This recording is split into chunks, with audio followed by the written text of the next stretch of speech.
One came from northeast England, another came from the former Soviet Union, a third was born in Canada to parents who'd fled the Soviet Union and Nazi Germany. Several witnesses who testified in the House impeachment inquiry this week chose to highlight their immigrant backgrounds, sharing their families' stories in highly personal opening statements. They drew a connection to how those experiences led them to public service and a strong desire to safeguard U.S. national security. Their stories offered a sharp counterpoint to President Donald Trump, who has often derided immigrants as a threat to U.S. national security. "I can say with confidence that this country has offered for me opportunities I never would have had in England," former National Security Council official Fiona Hill testified Thursday. She spoke in what she called a very distinctive working-class British accent that would have impeded her professional advancement at home, but that never set me back in America. On Tuesday, Lieutenant Col. Alexander Vindman,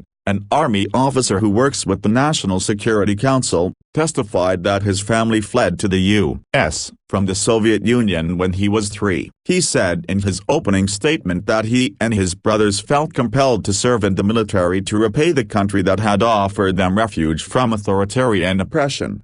In Russia, my act of expressing concern to the chain of command in an official and private channel would have severe personal and professional repercussions, and offering public testimony involving the president would surely cost me my life, he told the committee. He expressed gratitude for his father's brave act of help 40 years ago and for the privilege of being an American citizen and public servant, where I can live free of fear for mine and my family's safety. Dad, I am sitting here today in the U.S. Capitol, talking to our elected professionals. Talking to our elected professionals is proof that you made the right decision 40 years ago, he added, assuring his father, "Do not worry, I will be fine." It was a similar story for Marie Yovanovitch, the former ambassador to Ukraine, who immigrated to the U.S. at age 3 from Canada. Her father had fled the Soviets, while her mother had grown up in Nazi Germany. Their personal histories. "My personal history gave me both deep gratitude towards the United States and great empathy for others like the Ukrainian people who want to be free," she told lawmakers,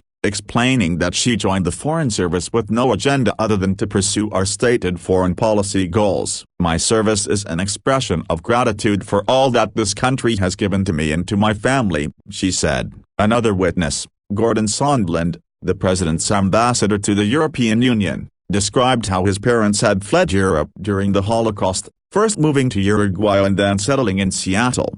"Like so many immigrants, my family was eager for freedom and hungry for opportunity," he said. House Intelligence Committee Chairman Adam Schiff, California, said after listening to Hill's opening statement that her story about fulfilling her father's dream of one day moving to America reminded him of Vindman's.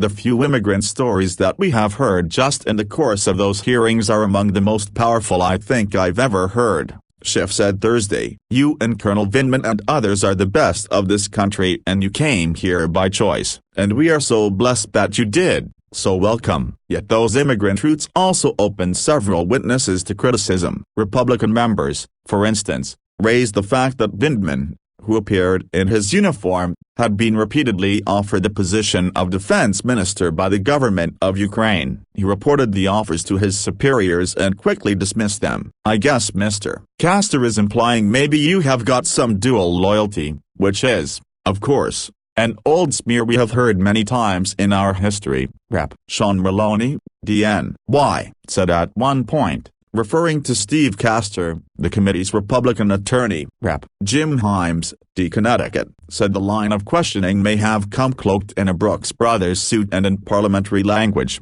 but was designed exclusively to give the right-wing media an opening to question your loyalties. Hill was also asked about the attacks on Vindman and suggestions of dual loyalty. "I think it's very unfortunate," she said, describing the country's immigrant history as the essence of America. "With the exception of very few," she added, "everyone immigrated to the United States at some time in their family history. And this is what, for me, really does make America great."